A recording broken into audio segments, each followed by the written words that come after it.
Magandang araw mga boss, dito na tayo sa part 2. After ko may engine wash at ma-change oil itong makina ni customer, dito naman ako sa paglinis ng mga sensor niya. Kung nakita nyo nga, dinisconnect ko yung negative ng battery, tapos niluwagan ko itong clamp dito sa inlet hose at yung socket wire ng mass airflow sensor, dinisconnect ko rin yun para itong mass airflow sensor niya, malinis ko yan. Sa pagtanggal nitong mass airflow sensor, kung makikita nyo, meron lang naman akong tatanggalin dyan na dalawang screw. At ang tools na gagamitin nyo, Phillips screw. At pag natanggal nyo na yung dalawang screw, pwede nyo na ngayon hugutin dahan-dahan itong map sensor nya. Ayun na mga boss, natanggal ko na. Pati itong air filter mga boss, kung makikita nyo, tinanggal ko na rin yan.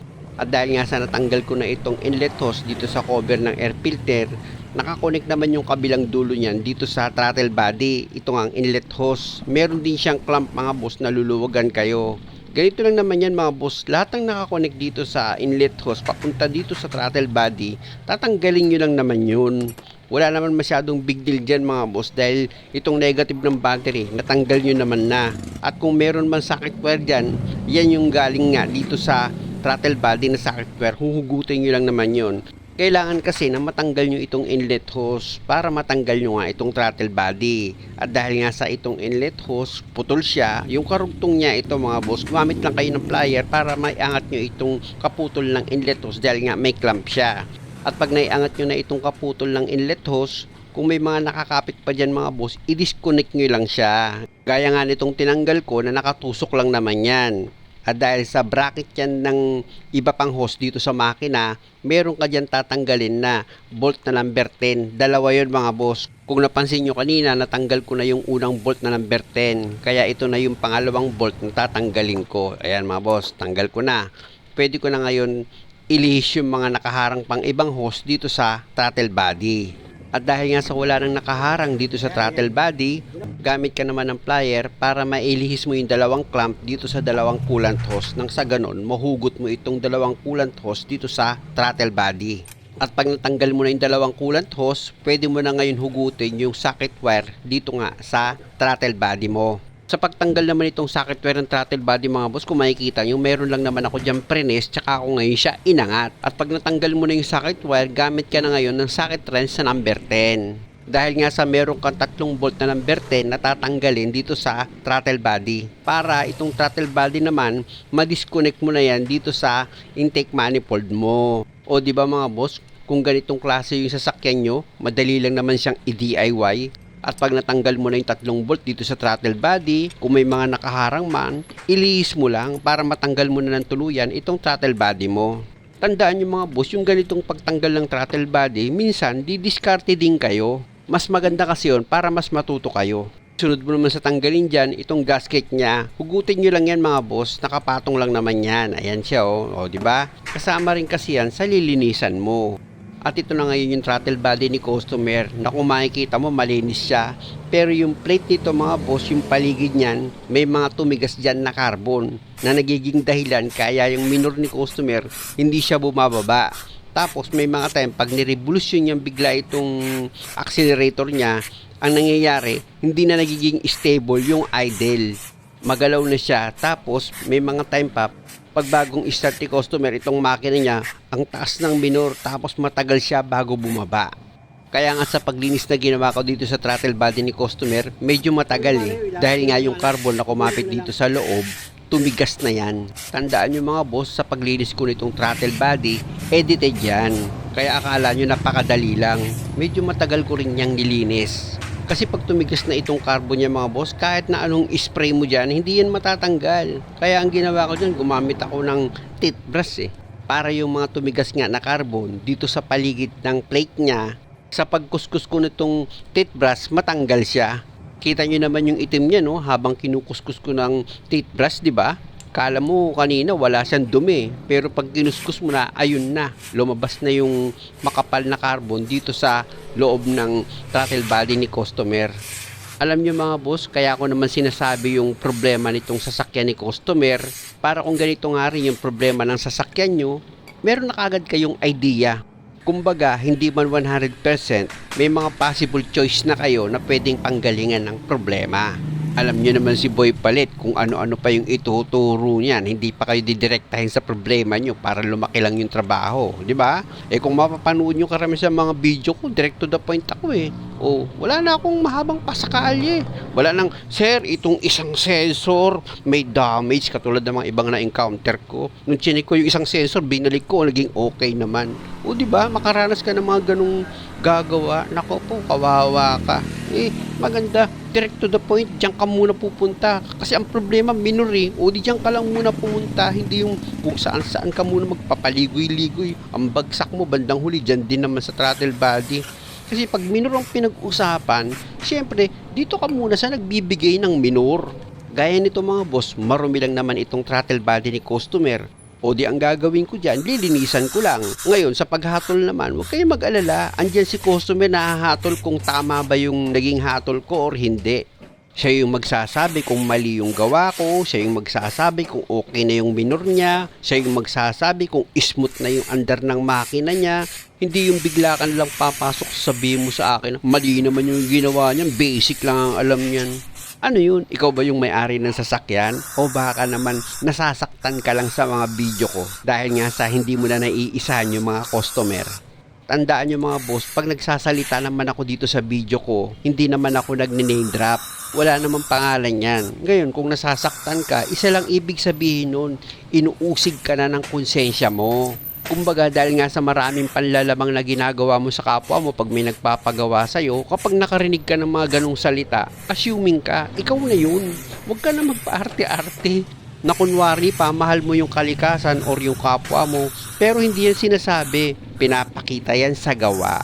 Bakit ba ako napunta dyan? Balik na ako sa trabaho ko. Nakikita nyo naman itong throttle body mga boss. Ang linis-linis na niya. Yes. Kala mo bago na itong throttle body ni customer. Pag umandar kaya ito, maging okay naman kaya. Di wow. Ibalik ko na yan mga boss. Kwentuhan ko lang naman kayo para hindi kayo naiinip. Pero bago ko nga pala ibalik yan, itong mass airflow sensor, linisan ko na rin. Sa paglinis naman itong mass airflow sensor, gumamit kayo dyan ng mass airflow sensor cleaner. Alam nyo mga boss, hindi ko ginagamitan yan ng carburetor cleaner. Mas gusto kong gamitin dyan yung mass airflow sensor cleaner. O kaya naman contact cleaner. Meron akong nakausap na mas nakakaintindi sa akin pagdating sa paglilinis ng mga sensor. Sabi niya mas maganda panlinis dyan yung mass airflow sensor talaga kasi yung carburetor cleaner medyo matapang daw. Nakakasira daw yun ng sensor. Totoo man yun or hindi, syempre mas paniniwalaan ko yung mas ahead sa akin. Ako naman mga boss, walang masyado kung bilang sa sarili ko eh. Kung sinasabi mong mas marunong ka sa akin, okay lang yun. Pero yung matagal ko nang ginagawa, tapos sasabihin mo sa aking mali yan, nako, sasagutin kita dyan. Sabihin ko sa'yo, 10 taon ko na itong ginagawa, 20 taon, sasabihin mo sa akin mali, para masabi mo lang na marunong ka. Nako, never. Ikaw real talk, nabasa mo lang, napanood mo, naikwento sa'yo, ikinoment mo na para lang may masabi ka. Mali. Experience pa rin yung the best. Ilagay ko na nga itong gasket niya. Pag inilagay nyo na itong gasket mga boss, pahiran nyo ng kaunting langis yan, kahit daplis lang. Tapos ilapat nyo ng maayos itong gasket at siguraduhin nyo na tama yung pagkakalagay nyo ng gasket. Kasi nung una nagkamali ako eh. Kaya sinasabi ko sa inyo yung totoo.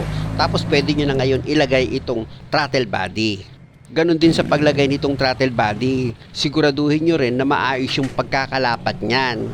At yung mga bolt dito sa throttle body mga boss, siyempre pag hinigpitan nyo yan, dapat pantay-pantay. Huwag kayong mag-alala dahil 3 lang naman yung bolt dyan mga boss. Kayang-kaya nyo naman sigurong higpitan yan na pantay-pantay siya. Kasi mga boss, naka-encounter na ako. May nagpagawa sa akin na yung pagkakahigpit niya nga dito sa throttle body, hindi pantay-pantay. Ang nangyari, meron siyang palya na hindi makita-kita. Nung chinik ko yung bolt and nut na nakalagay, hindi pantay-pantay yung pagkakahigpit. Kaya ang ginawa ko, pinantay-pantay ko yung pagkakahigpit. Ayun, nawala yung pagpalya ng makina ni customer, naging okay na. Balik na ako dito sa ginagawa ko mga boss. Kung makikita nyo, inilalagay ko na itong socket wire niya, ikinokonik ko na yan dito sa throttle body. At pag okay na yung pagkakalapat nitong socket wire dito sa throttle body, dito naman ako sa socket wire ng mga ignition coil ng spark plug. Kapag hinugot nyo itong mga socket wire mga boss, meron lang naman kayo dyang ipipress, ididiin nyo, tapos pwede nyo nang i-disconnect itong socket wire ng ignition coil nyo. Ganun lang naman siya kadali at wala naman masyadong big deal dyan. Kaya huwag kayong mag-aalala. Unang-una, 4 lang naman yung socket wire dito sa ignition coil. Tapos dito rin sa solenoid valve mga boss, meron siyang 2 solenoid valve dito sa valve cover nyo. Hugutin nyo rin yung socket wire nyan. Pati dito sa camshaft sensor nya, ayan o, yung inuhugot ko, 2 din yung socket wire na huhugutin ko dyan. Medyo matigas lang i-disconnect itong socket wire niya dahil nga sa nainitan, pero mas matigas pa rin yung mukha natin dyan. Kaya kita nyo, nahugot ko na. O, di ba? Ulitin ko lang. Dito sa camshaft sensor, meron siyang 2 socket wire na huhugutin nyo. At dito naman sa solenoid valve, 2 rin yung socket wire na hinugot ko dyan. At sa bawat camshaft sensor, meron siyang bolt na number 10 na tatanggalin kayo. Ayan mga boss, nakita nyo naman, may tinanggal ako na 2 bolt dito sa bawat camshaft sensor. After nyo matanggal yung 2 bolt, pwede nyo na ngayon iangat itong camshaft sensor. Ayan na mga boss yung camshaft sensor, kasali rin yan sa lilinisan ko. Na ayon nga kay customer, hindi pa naman daw nalinis yan. Na hanggat maaari mga boss, kung saan nyo tinanggal yung unang sensor, doon nyo rin siya ibabalik. Lagyan nyo na lang ng tanda. Kasi ganun ako mga boss, pag nagtatanggal ako ng sensor, kung saan ko siya tinanggal, doon ko rin siya binabalik. At sa paglinis naman itong camshaft sensor, madali lang naman. Ganun din, i-sprayan nyo lang naman yan. Siguro naman marunong kayo tumingin ng malinis at ng marumi. Tatanggalin nyo lang naman dyan yung mga tumigas na langis na kumapit dito sa camshaft sensor nyo. Kaya nga kung mapapasin nyo, pag i-spray nyo yan, di ba, medyo maitim yung bumabagsak. Dahil nga sa tinutunaw nitong pang-spray mo or panlinis mo, yung mga kumapit na dumi dyan. Kakapit pa naman talaga yung dumi dito sa camshaft sensor nyo dahil sa may magnet yan. Pag malinis yan mga boss, pati itong PCB valve nya, linisan ko na rin. Ayan o, sa pagtanggal yan mga boss, hugutin nyo lang. Tapos sa paglinis naman yan mga boss, ganun din, i-spray nyo lang yung loob nyan para matanggal yung mga carbon dito sa loob ng PCB valve nyo or yung mga langis na nabuo. Malalaman nyo mga boss pag may diferensya na itong PCB valve nyo. Pag kinalog nyo yan, wala kang maririnig na parang may kumakalog sa loob eh. Dapat may maingay yan eh. Kasi may bulitas yan sa loob eh. Minsan nga mga boss, may ginawa ako nyan. Pag nag-grip si customer, aba puting usok yung lumalabas sa tambucho. Yung pala barado lang itong PCB valve nya. Sabi nga ni customer, wag mo na linisan yan, palitan mo na lang. At ayun nga, nang mapalitan ko na ng bagong PCB valve, naging okay na wala na yung usok na puti.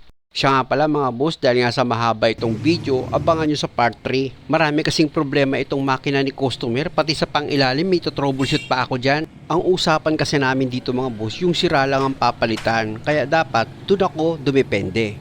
Muli mga boss, maraming salamat sa panonood. Sana nakakuha kayo ng idea at kung maaari, huwag nyo naman sanang kalimutang mag-subscribe sa channel ko. Maraming salamat!